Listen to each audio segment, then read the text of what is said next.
Welcome to the Let Bob podcast. It's your boy Ant. Dave's not with us again today. Hopefully he'll get back on the show soon. We got a special guest for you. Man, I'm excited too, y'all. I'm gonna try to hold her in the road now. She ride bikes, y'all.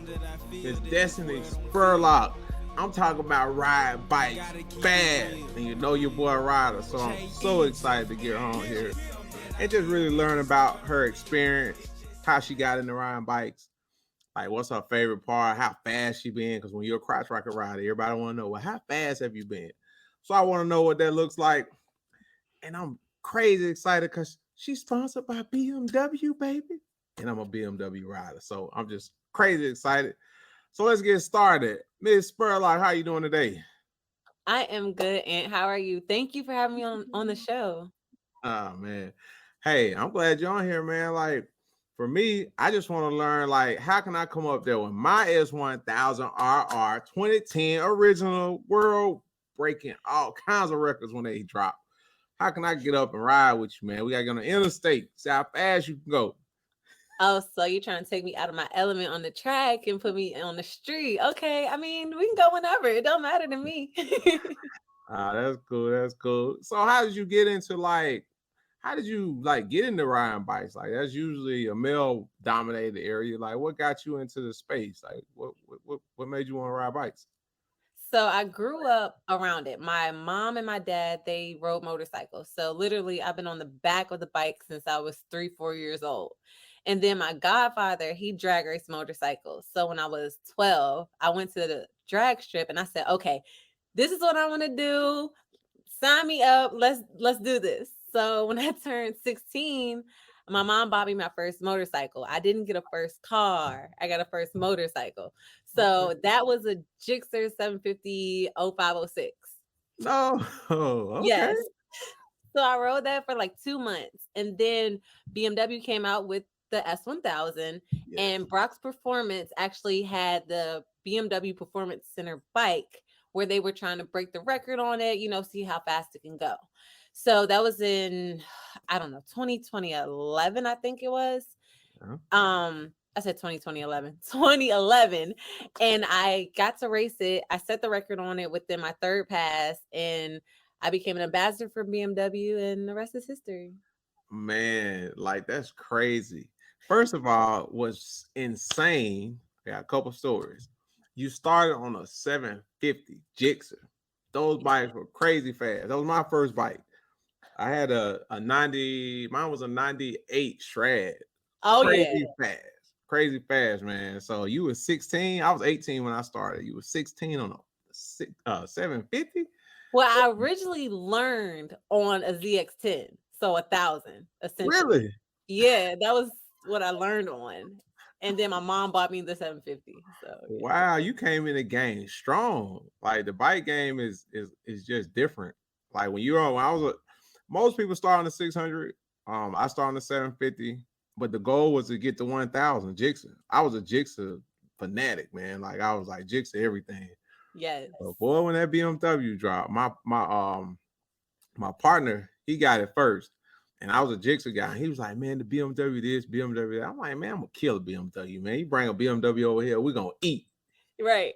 I rode that bike one time. I've been a BMW rider ever since.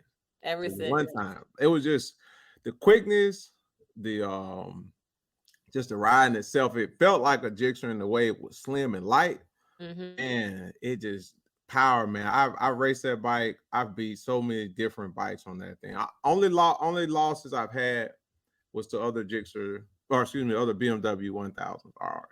Well, Maybe I'm two gonna say again. two things to that. One, safety first.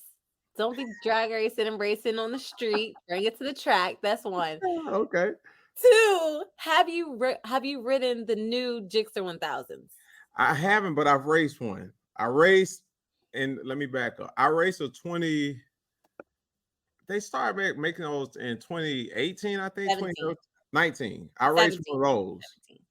I raced one of those. I Hmm. beat that one, but I haven't rode any of the later ones.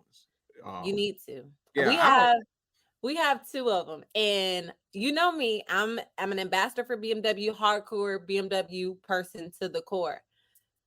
But you need to ride a Gixxer 1000. I would just leave it at Okay. that.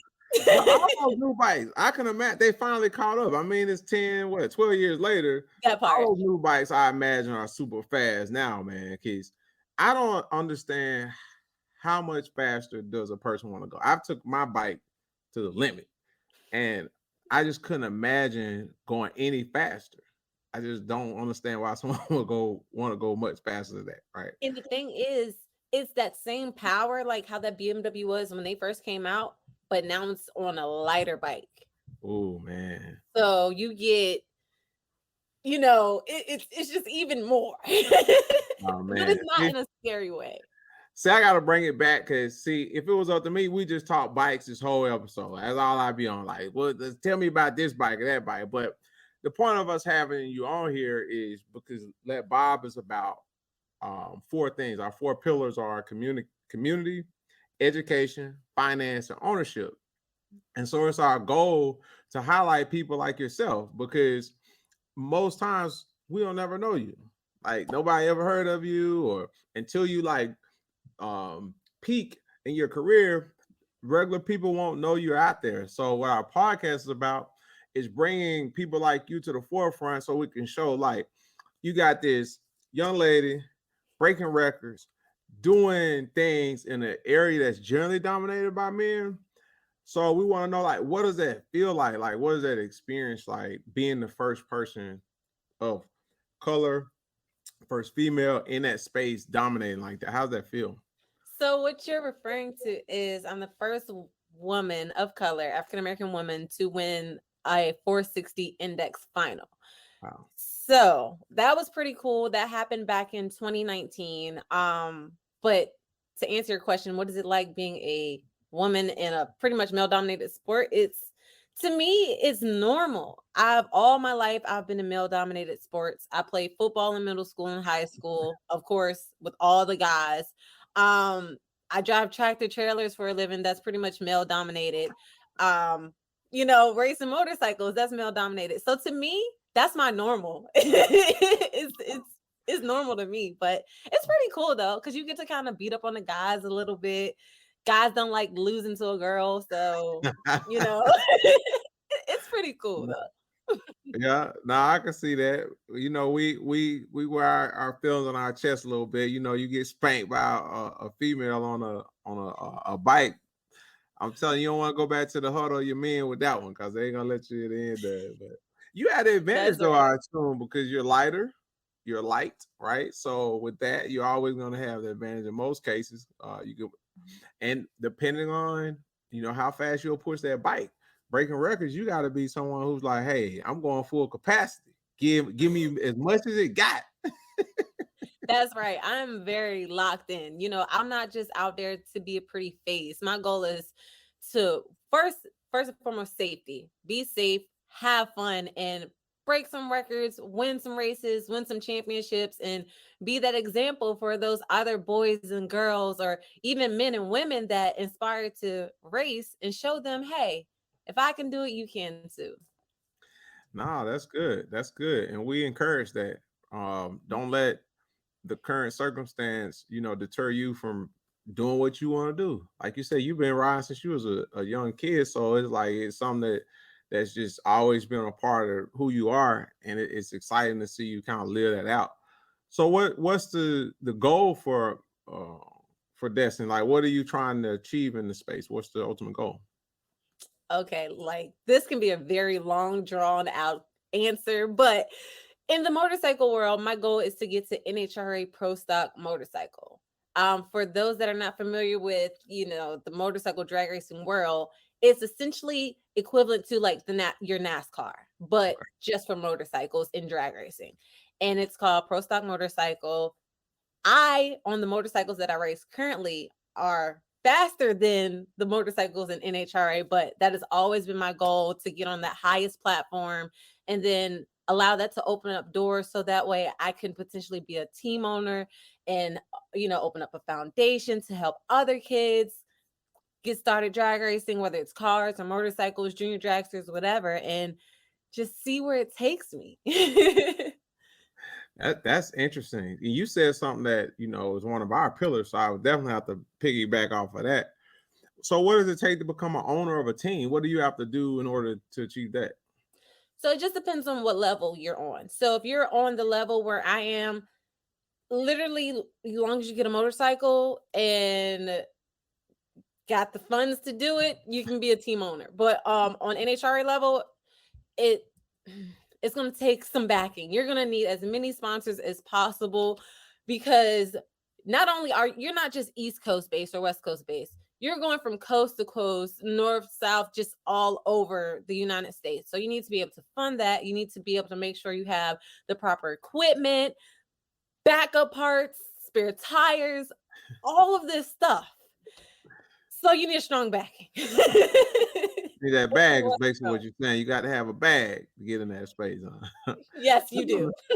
That's understandable. That's generally how they keep us out. But you too need a good team around you too, because just because you have the money, that's great, but if you don't have a crew chief or people in your pit to help you make sure those motors are together, it's purposeless. So Okay. So to that point, owning a team, you gotta have a significant amount of financial literacy to get the bag, to shape the bag, right? that's right. So, with you being in the space, are you working on becoming as financially literate as possible so that you know how to journey into ownership? And if so, like what do you do and how do you focus on literacy? Yeah. So like right now, even though I'm not at the highest level as possible, I'm making sure that I'm building my platform to be as such. So Dystany Spurlock Racing is a LLC. So that's first and foremost.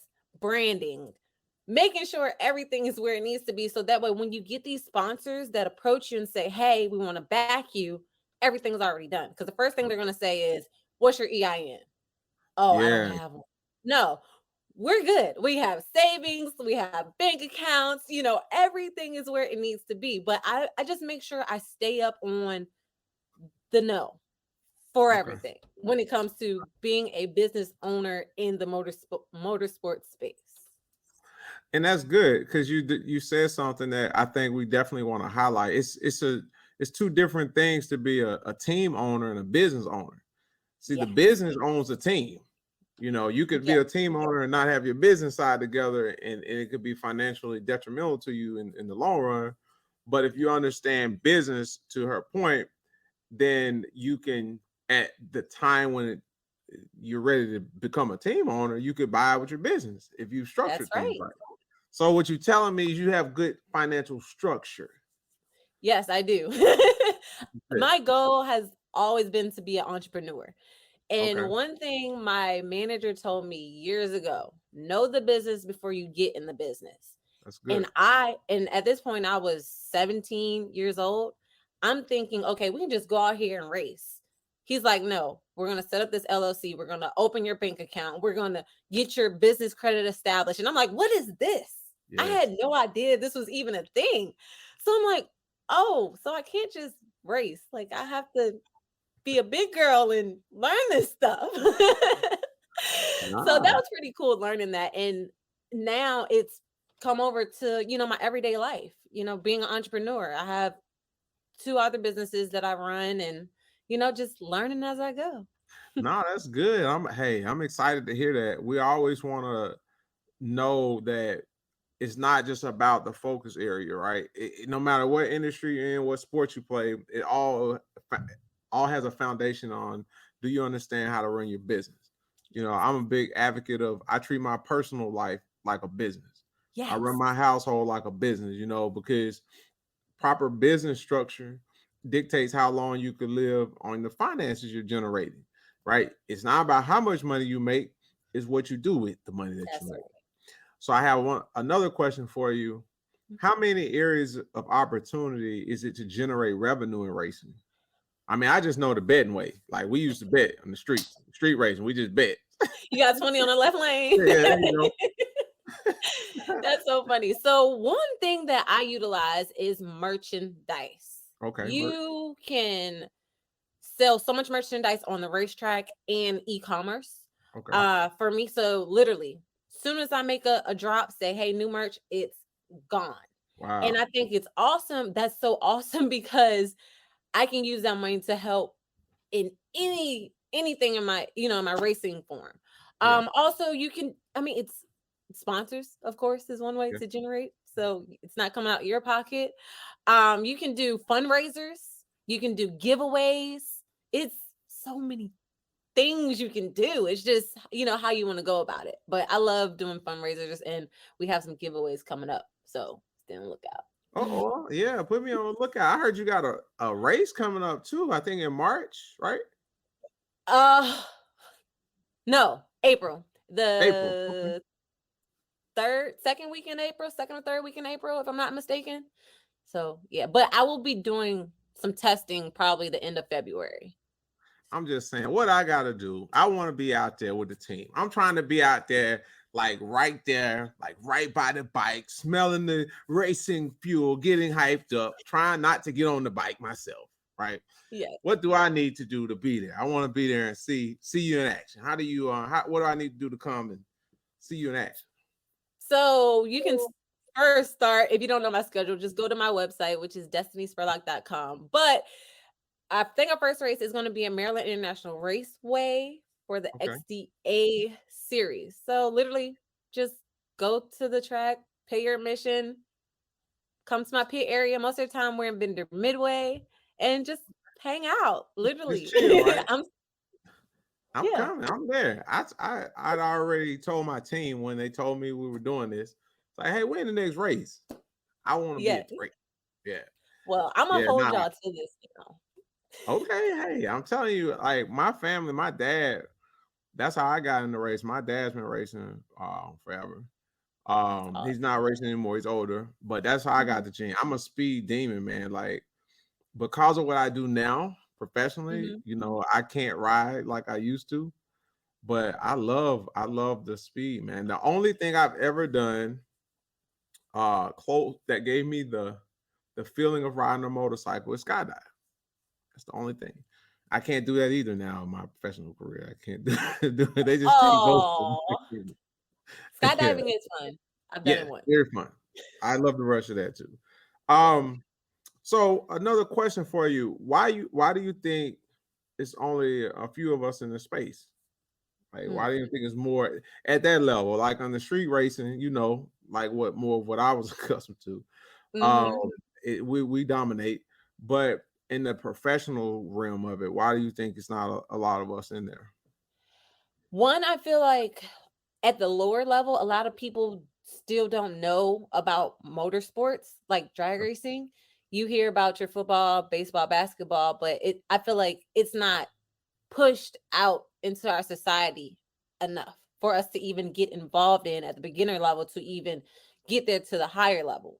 But also, why do I feel like there's not a lot of us in the super pro levels? Because backing, it takes so much money, and a lot of the racers that are there, a lot of them are born into it, or either they just have access to people that has those large amounts of money to give them through sponsorships to be able to get to that level. So that's one thing that I'm trying to do with my foundation that I'm working on, is showing, going to these inner city schools or just schools in general, middle school, elementary, high school, colleges, showing them what I do and bringing more awareness to motorsports. So. That's so crazy. That sounds like me with coding. I do that, trying to Oh, you bring do more coding? awareness. Yeah, I code. I'm a software. So my natural state was software engineering before I started at Bob and got into trading and investing in the stock market. I was working as a coder at different organizations, building apps for the phone and building apps for companies themselves. Um, but I got into investing in the stock market. And so I wanted to use my skills to create a product to help people who look like me be able to invest in the stock market, but not have to actually know how to buy and sell the stock or know what stock to pick. And Mm-hmm. so that's how Let Buy was born. Yeah, yeah. And see, sign me up, because I've always wanted to know so much about stocks, ever since I was in middle school. But again, the information isn't necessarily readily available to us, Yeah. especially in, where I grew up. So I think that is amazing. Keep going, keep pushing it. I'm a big supporter of it. Oh yeah, nah, you're the perfect user because what Bob does is protect people like yourself, right? The stock market, it's a very dangerous place if you're not knowledgeable. Like you can financially dangerous. You could lose all your money in one day, for an example. I mean, I'm sure you've heard a lot of the Robin Hood stories. Yes. Um, and so it was very important to us as an organization that when we put our product in your hand, it was more focused on protecting your capital that you already have. Yes. So we don't let your lack of knowledge about buying and selling stocks or what stocks you pick. We don't let that um, determine your outcome, right? We have what we call financial guardrails around your account so that we don't allow you to make poor investment choices financially. You can pick a wrong stock, but we limit how much money you can, invest in that stock if you're trading for yourself and not letting Bob do it for you. Right. Prevent you from, buying too much and putting yourself in a bad situation. Yeah. So I you think would that's love it. it sounds like I would love it. Yeah, nah, it's cool. You just put some money in it and let Bob do his thing. Bob like you on the track. You just stand back and watch. Yeah. Hey, I give you a good show. Sometimes he racing, sometimes he ain't. Right. We know what he doing though. I think that's awesome. I like that though, because for me, I tend to be a little aggressive sometimes when it comes to money, and I feel like the trading in, stocks and all that can be a little, what's the word I want to look for? Just fun, to say the Yeah, least. And I feel like I'm like, let me just a little bit more. I'm telling you, because I'm a fellow bike rider as well. If you trade like you ride bikes, you probably will get hammered Yeah, quickly. see, There's no room for error. look, I'm gonna let Bob do That's the it. attitude you should have. No, no, we're excited. We actually brought another product to the marketplace where we work with individuals who are, higher earning individuals that don't understand about how to spend their money, because we have this product where we can project your wealth based on how you spend. Hmm. So if you're making, let's say, $100,000, we can look at the way you spend money and tell you how long that money is going to last you. And Hmm. you find that a lot of people, they just don't understand how to properly spend their money. That's right, money management. Correct. And that's launching soon. So when that drop, we're gonna look out, hit you up and say, hey, look, we got this little product we think you might like. Since you're so busy racing and becoming a star, let us That's help you out a little bit. No, that listen, I need as much help as possible. You know, I used to think I was superwoman and I used to think I could do everything myself. No, now it's time to outsource. So That's when the smart. product drops, let me know. Nah, that's good. That's smart. But no, so um we won't hold you any longer. Okay. We've enjoyed discussing what all you have going, learn about drag racing, just trying to help get the message out. We're gonna take this podcast and deliver it to many viewers as possible, so more people who look like us can learn about the opportunity in drag racing, the different ways you can generate income, and more importantly, how to have proper business structure like Miss Spurlock do. That's Do right. you want to give your social so everybody can find you? Yes. So you can go to my website, which is destanyspurlock.com, and that is Dystany, Spurlock. And I'm on all social platforms such as YouTube. YouTube and Facebook is Destiny Spurlock Official, and Instagram and TikTok is Destiny Spurlock. So that's how you can find me. All right, y'all go and find her, follow her, support this young lady as she break records and do her thing in the race world. I'm gonna be at the show in April. I'm gonna let y'all know if she make me sit in the stands too, y'all. She don't let me come down to the pit. We're gonna be tripping because I want to be in the No, pit. you'll I be in want the to pit. hear the fumes. Be right there by the tank. You'll be in Oh, cool. I'm gonna hold you to it now. all All right. right. Thank you all. It's been another great episode of Let Bob Podcast. You can find us on all social media at We Are Let Bob. You can find me at I Am Let Bob. And remember, if you haven't downloaded our Robo Advisor app today and you're trying to get invested in the stock market, please go to both app stores, download Let Bob. That's LET space BOB. Find the app, put it on your phone, put a little money in it, watch Bob do his thing.